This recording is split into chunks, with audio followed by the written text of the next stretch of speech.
pessoal, esse é um vídeo de análise desse volante que eu comprei recentemente e também vou postar depois uma solução para como configurar ele para alguns jogos específicos onde a sensibilidade é menor, mas na maioria dos jogos a sensibilidade é boa. Bom, então minha opinião sobre o volante. Eu estou satisfeito com a compra, paguei R$ 350 nele. Hoje é 22 de junho de 2022, eu comprei faz uma semana mais ou menos. Bom, os principais pontos positivos do volante principalmente o preço acessível, né? É um volante que não tem seu público-alvo como aqueles jogadores mais hardcore que querem jogar simulação, né? Eu imagino que seja mais para o pessoal que gosta de jogar jogos arcade. Mas creio que funcione também muito bem com jogos de simulação, mas sem exigir muito dele, né? Eu acho que o público-alvo dele é mais para jogos, para a galera que quer jogar jogos arcade. Uma dúvida que o pessoal possa ter e que eu tive quando eu comprei é a precisão dele ao centro, ela é muito boa. Eu realmente fiquei satisfeito, que era a minha maior preocupação. Então qualquer movimento sutil aqui, a gente pode observar a resposta disso no computador. Não sei no console, tá? Eu estou testando só no computador. Mas a resposta é realmente muito boa, ele é muito sensível. Então qualquer movimento sutil que você faça no volante, ele vai ser detectado no computador. Bom, ele tem essas borboletas, né, que imagino que seja para você configurar passar marcha. Elas têm um mecanismo robusto, então eu imagino que elas devam ser bem resistentes. Eu estou testando há uma semana só, mas quando a gente, né, usa aqui a função da borboleta, ela parece ser bem resistente. Tem essa alavanca aqui no fundo também, né, que serve para passar marcha também, mas eu não uso muito ela, eu prefiro passar por aqui. Outro ponto positivo, os botões são reconfiguráveis, tá? Todos eles são reconfiguráveis. O volante vem com um manual e mostra como faz isso, mas caso alguém não saiba, é só você deixar apertado o botão Share e Options por alguns segundos. Uma luz verde vai acender e aí você pode reconfigurar. Eu vou até mostrar aqui, ó. Você deixa apertado por alguns segundos. Essa luz verde acende. Você primeiro pressiona o botão que você quer mudar a função e o novo botão que essa função será atribuída. Outro ponto positivo também eu não notei nenhum atraso, né? O input lag, o volante ele responde, pelo menos no meu computador aqui, está respondendo instantaneamente nos jogos. Então, conforme você vira que o jogo responde em tempo real, né? Ele tem uma excelente precisão na pressão dos pedais também. Eu não estou com os pedais aqui, que eu montei ele só para mostrar, né, no vídeo. Mas os pedais que vêm junto com o volante, eles têm uma excelente precisão na pressão que você exerce com o pé. Então, tanto para o acelerador quanto para o freio. Isso é muito bom, né? Que dá para você ter controle da aceleração do carro. Outro ponto positivo muito bom é que ele é um USB plug and play, né? Você pode ligar no computador, não precisa instalar driver e ele automaticamente é reconhecido como um controle X-Input, que ele é reconhecido como um controle Xbox, né, no caso. Isso faz com que ele seja compatível com praticamente todos os jogos modernos, né? Sem você precisar reconfigurar nada. Ele não tem force feedback, né? Ele não puxa o volante de acordo com o que está acontecendo no jogo, mas ele tem vibração, que na minha opinião é suficiente para você ter um nível satisfatório de diversão. Então, assim, não sendo muito exigente com o volante nessa faixa de preço, mas por ele ter vibração foi uma coisa que eu fiquei muito feliz e a vibração é muito boa, inclusive. Ele vibra bem, dá para sentir bem, né, o feedback da vibração. É mais ou menos o equivalente a uma vibração de um controle, né, um gamepad de console. Bom, vamos ver o que mais. Ele tem uma mola que força o volante ao centro automaticamente. Então, quando a gente solta aqui, né, ele volta, ele centraliza de novo. Essa mola ela é boa. E o volante é emborrachado. Então, a gente vê essa textura que ele não é inteiramente emborrachado, né? Ele tem alguns detalhes aqui que são em plástico, mas ele é emborrachado e faz com que não escorregue tão fácil da mão, né, quando a mão começa a ficar suada. Bom, pessoal, agora então os pontos negativos. Eu vou primeiro citar os pontos negativos que eu acho mais relevante, que são Primeiro, os pedais, né? Os pedais são muito leves, então a base dos pedais ela é muito leve. Eu tive que apoiar ele na parede para não ficar escorregando. Dependendo, talvez dê para fixar algum tipo de peso, alguma coisa nele para ele não ficar escorregando assim, né? Mas eu com o meu chão aqui que é de taco, né? Ele estava escorregando bastante, então eu tive que apoiar aqui na parede para não ficar mais escorregando. Outro ponto que me incomodou muito, mas é uma situação específica para mim, né? Pode ser que mais alguém tenha esse problema, é que, se vocês notarem, a minha mesa ela tem essa textura de madeira, né? Onde ela tem esses sulcos aqui. Isso atrapalha muito na fixação das ventosas do controle. Então, dependendo do jogo, quando a gente começa a se empolgar, né, começa a fazer um pouco mais de força, ele acaba descolando muito fácil da madeira, né, da mesa. Talvez quem tem a mesa lisa não vá encontrar esse problema, né, porque daí ela vai fixar melhor. Mas eu tive esse problema. Eu vou estar fazendo um mecanismo para travar ela na mesa, que aliás esse é também um outro ponto negativo que eu acho relevante. Ela não acompanha nenhuma presilha de fixação na mesa aqui, né? Como a gente vê nos outros volantes, né? Que lá vem uma presilha onde você trava o volante, né? Dessa forma aqui assim, né? Seria mais ou menos isso daqui. Ela não acompanha. Eu vou tentar fazer algum mecanismo simples que trave esse volante na minha mesa e posso estar compartilhando com se alguém tiver interessado, né? Eu posso postar um vídeo como eu fiz.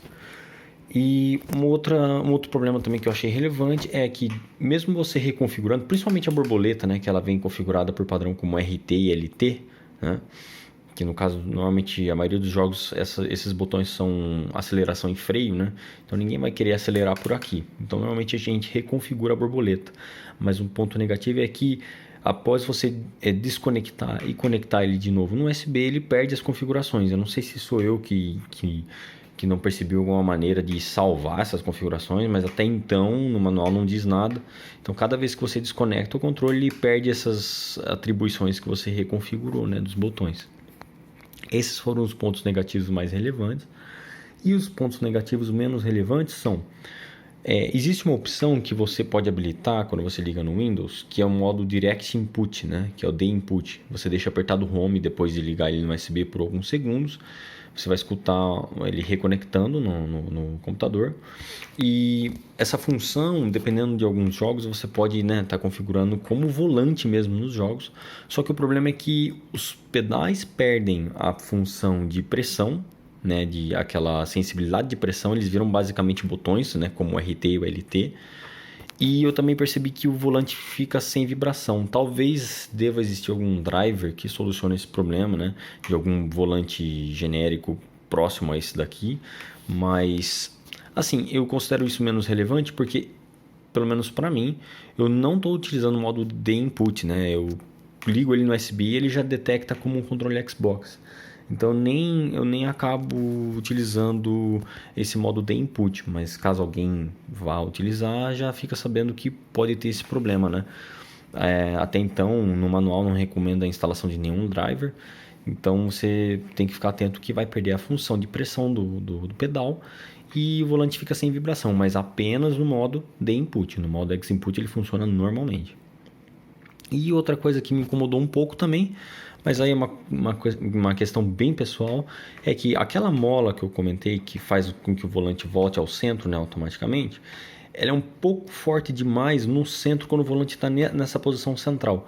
Então, quando a gente faz esse movimento aqui assim, ó, você sente como se fosse uma resistência, uma leve resistência, não é assim, é quase desprezível essa resistência, mas pode acabar atrapalhando um pouquinho, incomodar um pouquinho, tá? Talvez com o tempo a mola fique mais fraca ou a gente acabe se acostumando, mas para mim foi a única coisa assim que, para encontrar algum ponto negativo, eu diria esse, tá?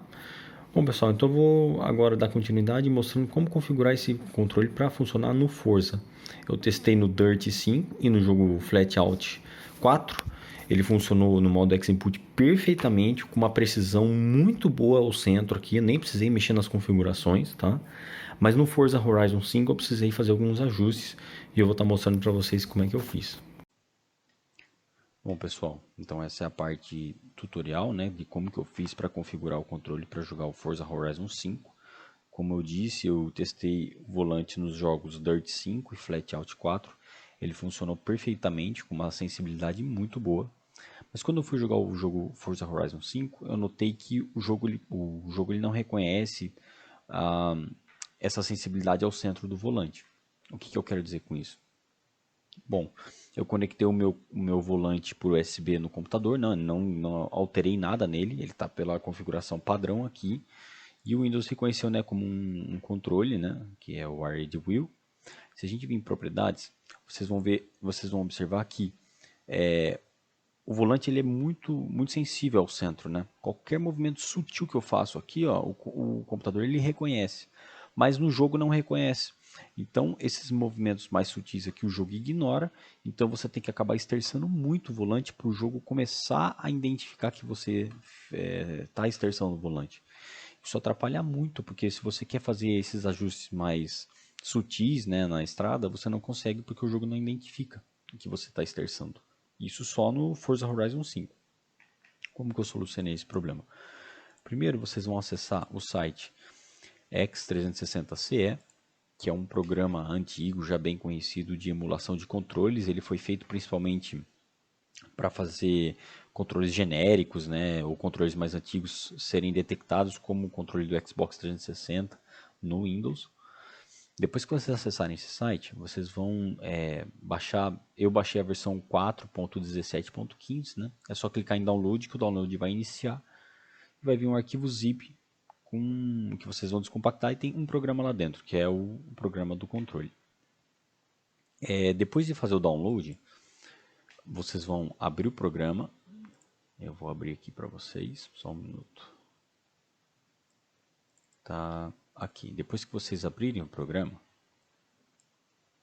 ele vai vir dessa forma aqui, sem configuração nenhuma, certo? O primeiro passo vai ser adicionar o nosso volante ao programa. Ele vai identificar automaticamente, né? Então vocês vão vir em adicionar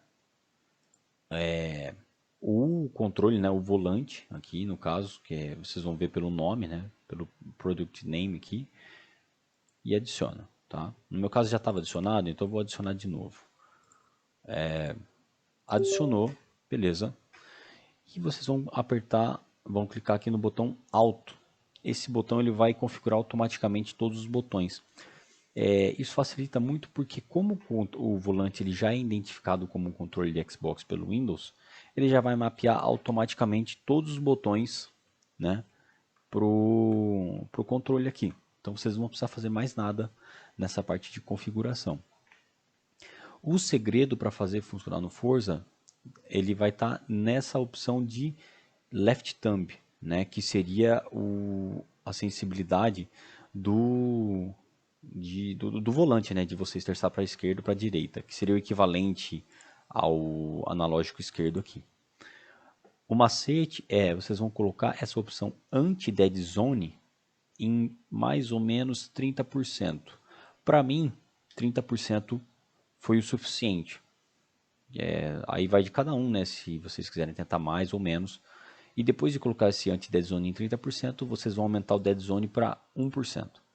O que acontece? Se vocês observarem aqui, o programa ele aumentou a amplitude inicial do esterçamento. Então, por mais que eu faça um movimento muito sutil aqui no controle, ele vai corrigir esse movimento sutil, né? Aumentando bastante o ângulo inicial. Isso faz com que o jogo Forza identifique que você esterçou sutilmente nele. Então, para mim, fazendo dessa forma, resolveu o meu problema. E aí eu consegui jogar Forza Horizon 5 com uma sensibilidade muito boa. Eu vou colocar em seguida um vídeo mostrando a telemetria, né, do jogo, mostrando o quão sensível ficou. E para mim foi essa solução que funcionou. O único lado negativo é que você perde a vibração do controle. Deve ter alguma forma de fazer a vibração funcionar. Aqui nas configurações eu tentei mexer um pouco, mas não consegui. Se eu descobrir, eu vou compartilhar no canal aqui com vocês. Mas para mim a solução foi colocando esse anti-dead zone em 30%. E é só isso. Vocês podem depois clicar em Save All, né, para salvar as configurações. E sempre que vocês forem jogar Forza, vocês abrem esse programa, o X360, e deixa em segundo plano, né? Você pode minimizar ele aqui, deixa em segundo plano e vai funcionar normal.